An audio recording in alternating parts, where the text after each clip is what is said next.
ஒரு அழகிய ஒரு ஹதீஸ் ரசூலுல்லாஹ் சொல்லி தந்திருக்கிறாங்க. துன்ஹகுமார் அமரஅதலி அர்பா, ஒரு பெண் 4 விஷயத்திற்காக மனம் முடிக்கப்படுகிறாள்.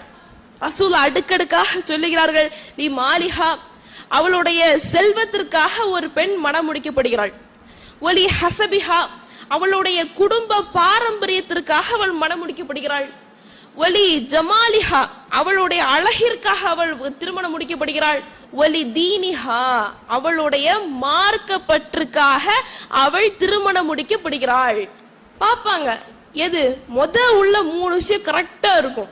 அதுவே 4வது ஒரு விஷயம் இருக்குது. அது என்னது? மார்க்கம். அந்த மார்க்கத்தை பார்ப்பார்களா என்று பார்த்தால் கிடையாது. ரசூலுல்லாஹ் இந்த ஹதீஸினுடைய இறுதியில ரசூலுல்லாஹ் சொன்னார்கள், ஃபலுஃபர் பிதாத்தி தீனி தரியத் யதாக்க, நீ மார்க்கப்பட்டுள்ள ஒரு பெண்ணை உன்கரம் நீ பிடித்தால் நிச்சயமாக நீ வெற்றி பெறுவாய். ரசூலுல்லாஹ் தந்த வாக்கு.